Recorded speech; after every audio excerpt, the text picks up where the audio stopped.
bom dia, que a paz de Jesus esteja conosco, que possamos ter sempre a alegria de viver, a alegria de estarmos participando do planeta Terra como encarnados, aprendendo, crescendo juntos. Eu lembro que antigamente tinha alguns irmãos de várias regiões que quando iam falar de Jesus, quando iam falar de amor, do Evangelho, ficava com aquela cara fechada já. Hoje nós vamos falar do Evangelho de Jesus, da passagem tal, aquela cara de mal, aquela cara de bravo. E com o tempo fui percebendo que não é nada disso, não precisa nada disso. Jesus sempre foi comunicativo, alegre, brincalhão, sério, passando a mensagem sempre com responsabilidade. E se eu sigo o meu mestre, meu querido irmão Jesus, eu já tenho essa natureza de ser assim, espontâneo e alegre. Portanto, nada de cara fechada, nada de cara feia, nada de cara de mal, cara de medo, cara de coitadinho. Vamos ser naturais, espontâneos, responsáveis e passar a mensagem do Cristo, que é o que mais importa. Simplicidade sempre, humildade, amor e com certeza muita alegria.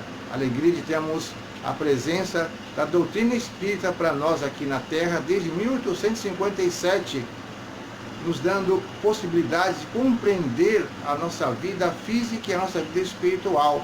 Temos uma noção bem aproximada do que nós encontraremos quando chegar no plano espiritual.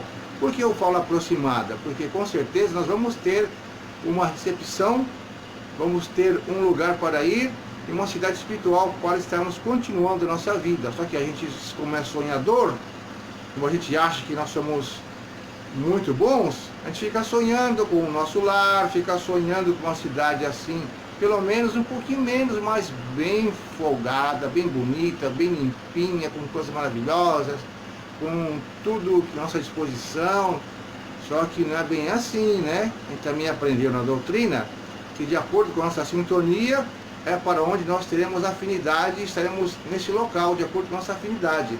Portanto, eu falo sempre que às vezes a gente fica sonhando alto, quer ser acolhido pelo benfeitor Bezerra de Menezes, ou então pelo Chico Xavier, pelo Eurípides.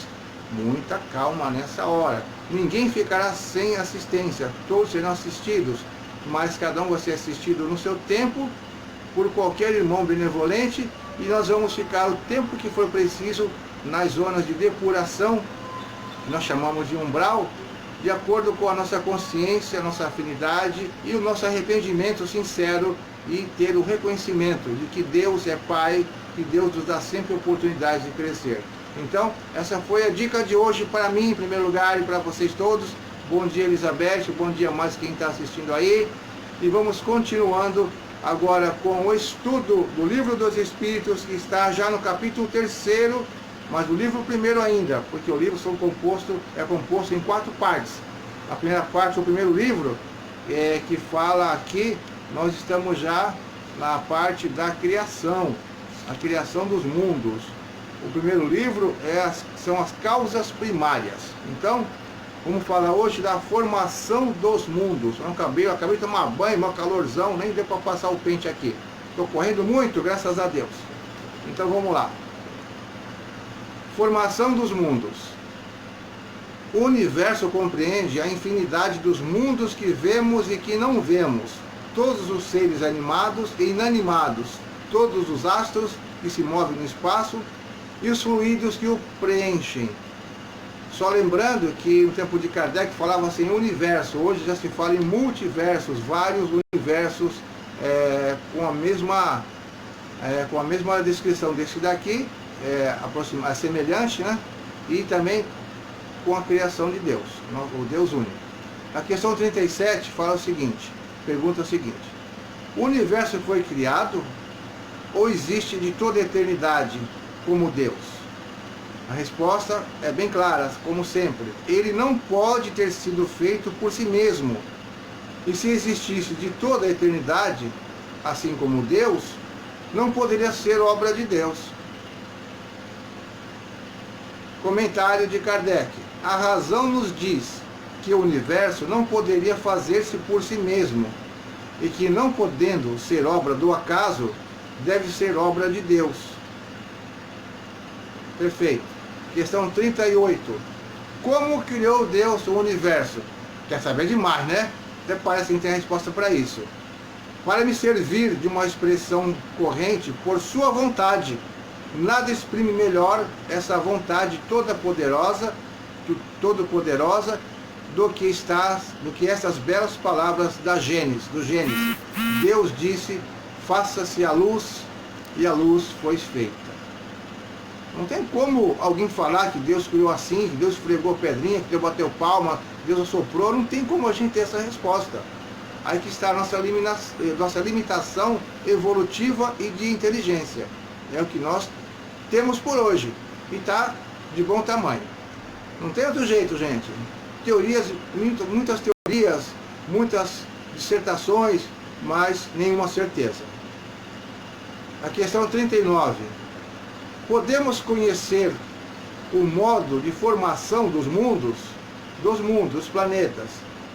Tudo o que se pode dizer e que podeis compreender é que os mundos se formam pela condensação da matéria espalhada no espaço. A lei de atração, né? O fluido cósmico universal, os fragmentos de cometas, meteoros, estrelas, por atração vão se juntando durante não sei quantos bilhões, trilhões, quadrilhões de anos e vão formando os planetas. Isso é pela parte da ciência, mas sempre por trás de tudo isso, a vontade de Deus, que coloca sempre um espírito superior para auxiliar na formação de cada mundo e governá-lo, assim como o nosso planeta Terra, que foi assim, administrado desde a sua criação por Jesus. Eu brinco assim, o engenheiro não, é Deus, e Jesus o mestre de obras, que pegou a planta de Deus e criou a Terra, assim como todos os outros espíritos fazem com os outros planetas. É uma metáfora minha, hein? Mas que dá para a gente entender legal. Questão 39 é que eu li agora 40. Os cometas seriam, como agora se pensa, um começo de condensação da matéria, mundos em vias de formação? Respondi antecipadamente, me perdoem. Isso está certo. Absurdo, porém, é acreditar na sua influência. Quero dizer, a influência que vulgarmente lhe atribuem, porque todos os corpos celestes têm a sua parte de influência em certos fenômenos físicos. A Lua não faz com que a maré suba, a maré baixe, ventos e tudo mais? Então os corpos celestes têm influência sim na Terra. Com certeza isso já é comprovado cientificamente e a gente também está cansado de ver isso. A questão 41, eu vou terminar porque é curtinho. A questão 41 fala assim, ó. Um mundo completamente formado pode desaparecer e a matéria que o compõe espalhar-se de novo no espaço? A gente vê isso hoje nos filmes de astrologia, astronomia, de viagens espaciais. A gente vê isso como uma grande verdade, né? Então a resposta é assim, ó. Sim, Deus renova os mundos como renova os seres vivos. Então os mundos também estão sujeitos à lei de progresso. Nascer, crescer, evoluir, ter seu tempo de vida, envelhecer e depois voltar para o todo, desintegrar-se ou morrer, para fazer uma analogia com o ser humano, com os seres vivos. 42. Saberemos a duração da formação dos mundos, da Terra, por exemplo? Resposta: nada te posso dizer, porque somente o Criador o sabe. E bem louco seria quem pretendesse sabê-lo ou conhecer o número de séculos dessa formação. Então, teorias, cientistas, através de estudos, equipamentos modernos, têm uma conta bem próxima, bem aproximada, mas nunca se pode dizer que é realmente o tempo exato do planeta Terra que ele foi criado. Nós temos essa noção. Voltando só para a gente comentar aqui, se o universo tivesse sido criado, existiu desde sempre, ou então ele teria sido criado por alguém, porque ele não poderia ter sido criado sozinho. Então, se Deus tivesse já o universo ali ao seu lado, e já tivesse existido no mesmo tempo que Deus, então, quem criado esse universo? Um outro ser, um outro Deus. Então o Deus que a gente conhece não seria Deus, e sim um semideus. Por isso que o universo foi criado por Deus, e o universo é obra de Deus, é uma criação de Deus, uma criação divina. Então não cabe a nós temos esse raciocínio, achando que o universo existiria ao mesmo tempo que Deus, desde o tempo de Deus, tá bom? Então, meus irmãos, vamos agora continuando o nosso evangelho. É um estudo e também um evangelho, porque quem faz o evangelho se liga com os amigos espirituais, com Jesus, com o nosso anjo guardião, com a nossa fé, com o nosso raciocínio. Então, mesmo sendo o evangelho em forma de estudo, é um evangelho também, tá ok? Então nós vamos agora continuar aqui. Não, meu reino não é deste mundo. Nós vamos falar agora do item 8º, que fala sobre uma realeza terrena. Fala o quê? Da instrução dos espíritos. Então, começando, quem melhor que eu pode compreender a verdade dessa fala de vós, nosso Senhor? Meu reino não é deste mundo. O orgulho fez que eu me perdesse na terra. Quem, pois, compreenderia o vazio dos reinos terrenos se eu não o compreendesse? O que levei comigo de minha realeza terrestre? Nada, absolutamente nada. E para tornar-me a lição mais terrível, ela não me acompanhou nem até a tumba.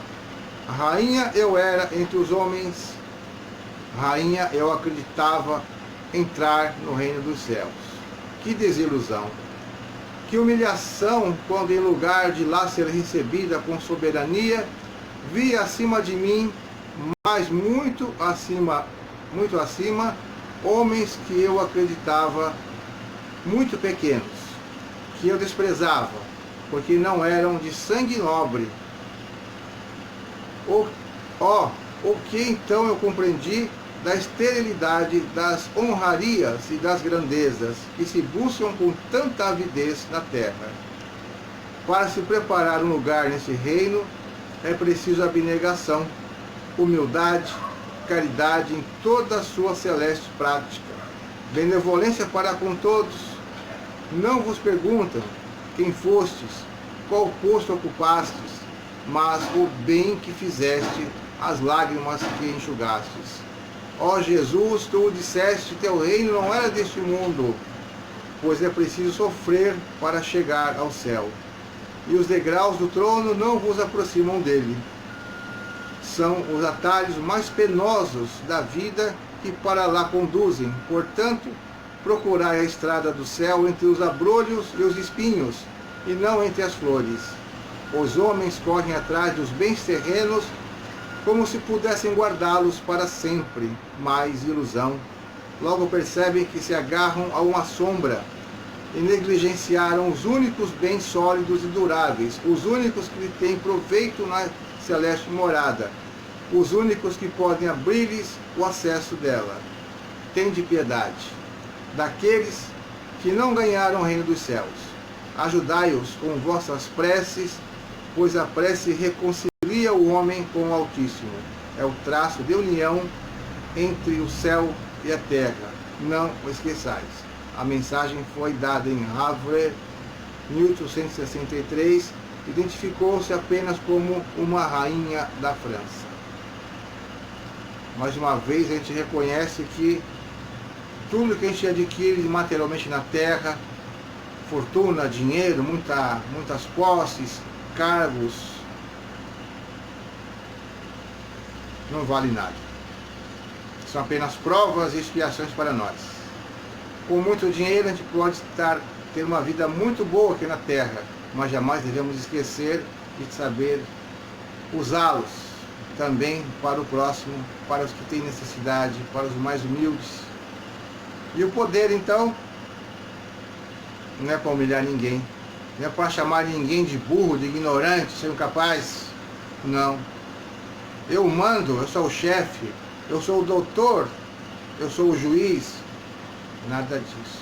Quem assim procede, assim como os antigos faraós, que enterravam todos, uma boa parte do seu exército, seus cavalos, seus guerreiros, seus serviçais, suas joias, seus ouros, achando que iam despertar com toda essa realeza, com certeza, um ditado popular, caíram do cavalo.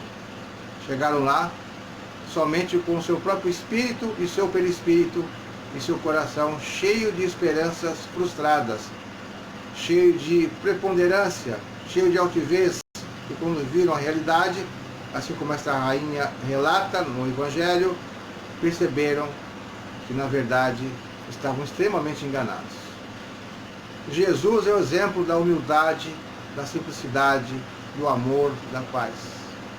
Queremos ter uma boa entrada no reino dos céus, ou seja, quando desencarnarmos, uma boa acolhida à nossa cidade espiritual que nos faz jus, que fazemos jus a ela, sejamos simples, humildes e procuremos reformar cada dia que passa o nosso ser, tentando burilar a nossa vaidade, nosso orgulho, as nossas intemperanças, as nossas raivas, porque nós só vamos perder com isso. Só vamos ganhar se conseguirmos amansar esse espírito malvado, dominante, que nós ainda somos, intolerantes. Muita paz para todos, até amanhã com a graça de Jesus, que possamos continuar com a nossa pequena tarefa, levando sempre as palavras do Cristo por todo o universo, para quem quiser ouvir, que tenha ouvidos de ouvir e olhos de ver. Muita paz.